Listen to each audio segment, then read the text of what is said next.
Good morning, everybody, and welcome here to Las Vegas Motor Speedway. And we're going to go ahead and start today's media availability in advance of Sunday's 22nd Annual Pennzoil 400, presented by Jiffy Lube. And we're joined by driver Kyle Busch, driver of the number 18 M&M's Chocolate Bar Toyota for Joe Gibbs Racing. We'll open the floor for questions. If you have a question, raise your hand. We'll get a wireless mic to you. We'll start with Jim and then go to Kevin. Jim Utter, motorsport.com. Kind of a two-part question. The more contract extensions and the longer you've been at Joe Gibbs Racing and the more success you have, do you find it more and more unlikely that you can picture yourself racing anywhere else? And the second part of that is, aside, of course, from the success, what is it about JGR that has turned out to be a very good fit for you? Yeah, certainly my relationship with Joe and JD and the family and everybody has, grown a lot over the years, and each and every year I feel like it gets better and better. With the time that I've been there since talking to them in middle of 2007 to signing with them and being a driver for them since 2008 has certainly meant the most to my career. I feel like it's been a lot of Joe, a lot of the team members at Joe Gibbs Racing as well too, the engineers and the fab people and a lot of the guys that are familiar faces that love it there just as much as I do, that don't go anywhere. So, it's all about relationships. I feel like the relationship with M&M's has continued to get better and has grown over the years, and as well as Toyota, and I've got a lot of friendships there. So, with all of that, obviously I don't know that you never say never, but I don't know that you'd ever really see myself drive anything different than a Joe Gibbs Racing number 18 M&M's Toyota. So hopefully it can all stay that way, and we know it's going to stay that way for the foreseeable future here, and I'm certainly looking forward to that. We'll go next to Kevin, then to Matt, then to Woody. Kyle, with the new aero package, will you get a feel? I'm over to your right. Will you be able to get enough of a feel through the practice you guys did a few weeks ago in these next 2 days, or will you really not know until you get out there on Sunday? Yeah, I think with the tests that we had here, we certainly got some interesting data from that and some good feel of what's going to happen, a taste of it at least. There was only 12 or 14 of us. I think when you have a 40-car pack, it's going to be a bit different. I think that today you're not going to see a whole lot of that. With practice being as short as it is, I think everybody's pretty much going to be in qualifying trim and trying to get their stuff set up for that. And then tomorrow you'll see some more guys getting out there and kind of fine-tuning your stuff maybe with some single-car runs a little bit, and then you'll see guys wanting to get out there and get in packs and form up, probably 8 or 10 or more cars in order to see what you really have with around other guys and kind of learn and see what your stuff will do in traffic. We'll go to Matt, then to Woody, then to Claire, and then up front. Matt Weaver, Auto Week. I've got two for you, Kyle. The first one, you've expressed some concerns or criticisms about this package after the Vegas test. Is there something that you could see or expect to find that could somehow further legitimize it in terms of the racing product, or how it challenges you, that could change your mind a little bit? Well, when I talked about it, we were just doing single car action and we were just doing single car runs when I was brought in the media center. So it was, wide open by yourself, not having a stress, not worrying about slipping or doing anything. So Atlanta was a bit different than that, with the racetrack being wore out and having to get out of the throttle. Here we ran a race run the second day that we were wide open for the last 8 laps of that run after the course of a 25-lap run. So, we got kind of single filed out there. Austin was leading, and he won that one. With the action that kind of happens in the pack, though, like, you do have to get out of the throttle, you do have to work the air, you got to work your car. There's some tense moments when you're side by side with guys. So there are going to be instances, and there are going to be times where we crash. We saw that at the All-Star race. For as slow as the cars were and for as easy as we all said they were to drive, we're still going to run out of space eventually, and we are going to crash. And people are going to be like, well, they're not so easy to drive. Well, yes and no. We run into each other. When two guys want the same real estate, that's going to happen. But overall, I think that whatever works, whatever is successful in being able to put more eyes on television and more butts in the seats, that's what it's about, to be able to put on a show. and you revealed earlier this week that you're going to go back to Nashville to run the All-American. Do you see that guitar as being something that's important to you on the bucket list as far as your late model stuff? Yeah, I love late models and being able to go run the super late model divisions across the country, go run some particular racetracks. I've run Nashville once before. Yeah, and we were really good, really fast that day. Actually, what's funny about that is Chris Gavehart was my crew chief, so we know how good my car was because we know how good Chris was, right? And so I certainly would have loved to have won then, but I still like going to some of these places and being able to race against some of the best competition in the late model world. So I like the opportunity to go to Nashville. Took him up on that when the dates kind of worked out that I could make it, and so we're going to go do it. Woody came with MRN. Kyle, just wanted to look ahead a week for Phoenix with the flip-flop of the start-finish line there and with this new package. How different were the restarts there last time, and how much do you think this new package might impact what you see when you go back there? Yeah, restarts were for sure different last time, a lot of guys kind of cutting the dog leg and stuff like that. It was for some interesting moments and things, and you kind of saw that in the truck race, the Xfinity race, and then again in the Cup race. So, we won that one, which was great for us as a team and being able to secure our spot to the Final Four. We come back here now in the springtime, and it'll be, I'm sure, a little bit different of a track and obviously a way different of a aero package and things that we'll all have to figure out and kind of see what's in store for us when we get there. Claire Beeline, Sirius XM NASCAR Radio. Can you talk about qualifying and with cars grouping up and the way this racing will be? Is qualifying any more important?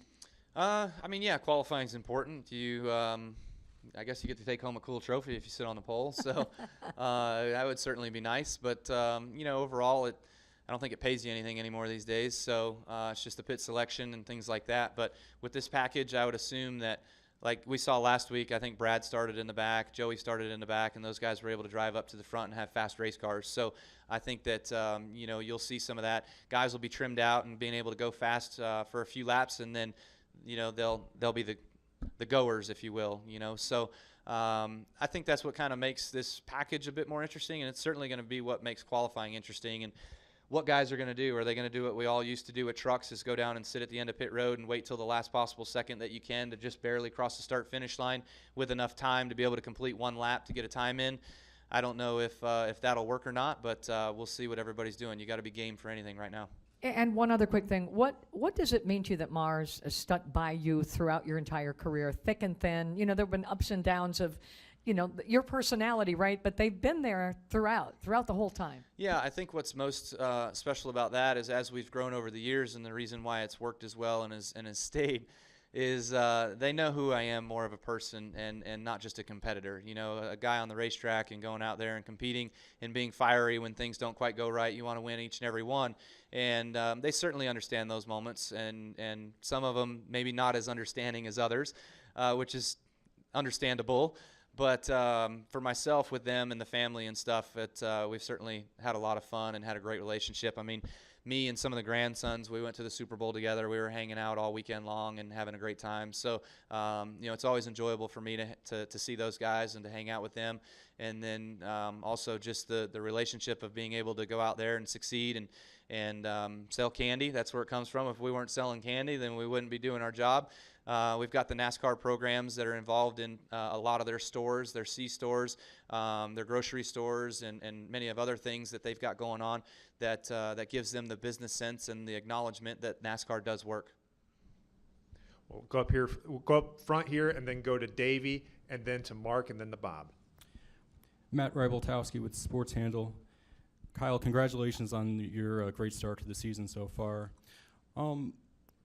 Being from Vegas, what are your thoughts of the sports betting expansion around the country, and what do you think about so-called in-race prop bets where fans can bet on your, say, average speed per lap or how fast you go through a pit stop or things like that moving forward? I don't know all the different things that you can bet on, but just a couple of those instances, that sounds quite interesting, and it just means that you better be paying attention all the time, right? And knowing your sport and knowing what you're betting on and being smart about your bets and stuff like that. So I for the first part of the question, I think it's an awesome opportunity for us as a sport to see some growth and to see some some new eyeballs and to see some people that are interested in actually what's going on here, and for them to have an opportunity to be able to kind of make some bets, make some money, and do some of that stuff. And so I think that there's all kinds of positives from that. And then the in-race stuff certainly makes it more interesting. I think some of the fantasy stuff, you can also like bench a guy through a race or bring him back out of your garage or whatever it's called. I don't know, but obviously, again, it just kind of keeps the eyeballs on the television and keeps people watching and in tuned. Definitely.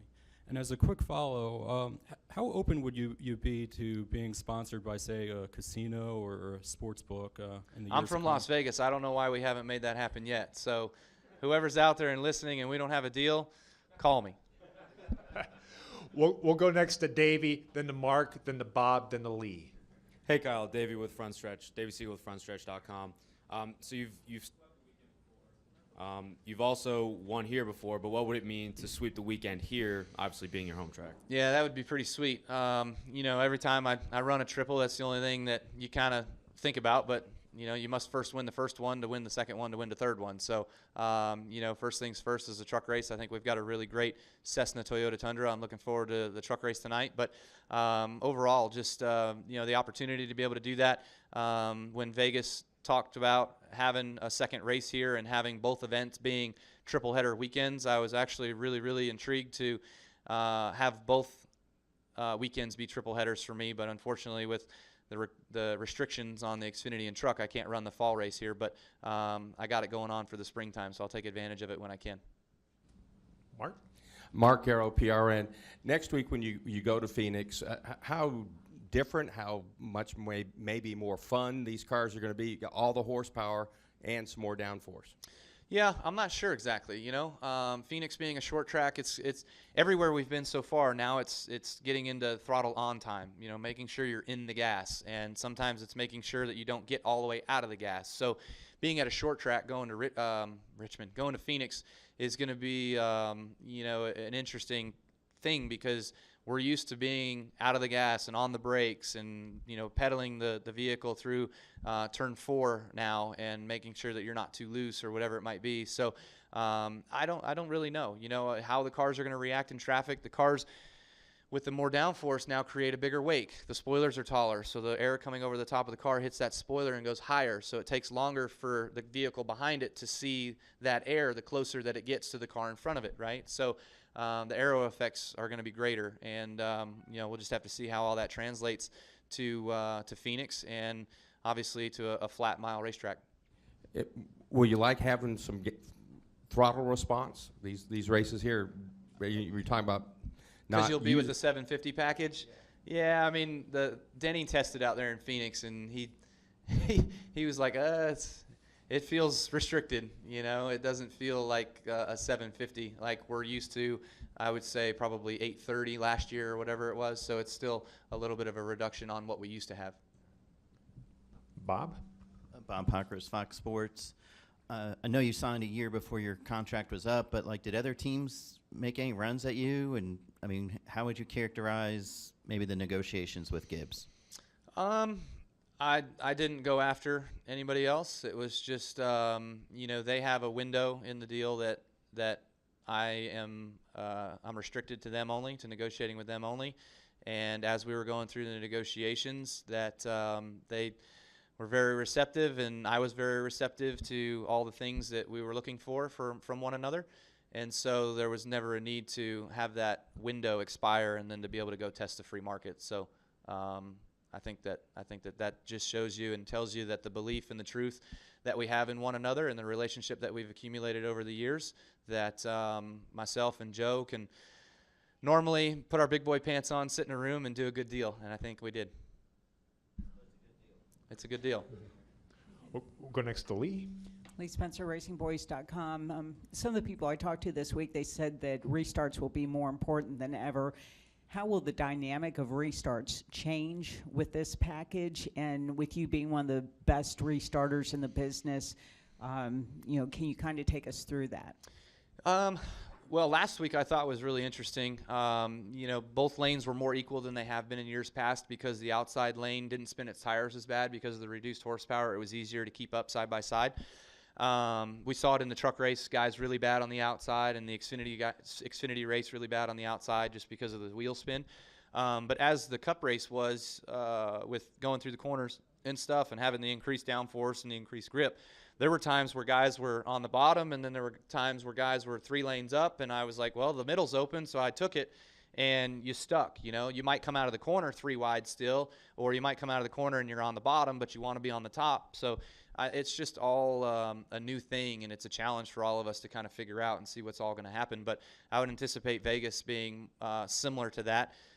In the regards of just guys going wherever they can go to make up ground. And there's going to be times where guys are stuck side by side, and they'll be running into the back of one another to be bump drafting them, to be push drafting them down the straightaways if possible. But we've all got to be careful with that because, you know, you can get loose on the straightaway, turned on the straightaway pretty easy with bumping. And your brother would love desperately to win this race as well, but he has a career best qualifying effort here, but it's also his career worst finish.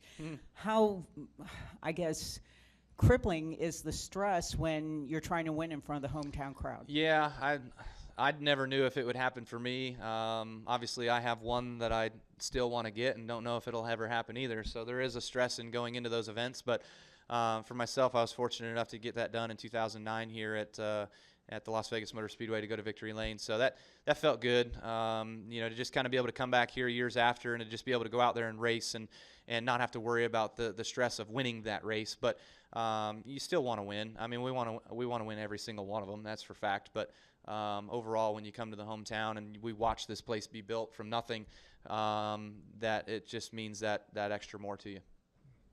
Kyle, thanks for joining us. All right, cool. Congratulations on the new deal, and good luck this weekend.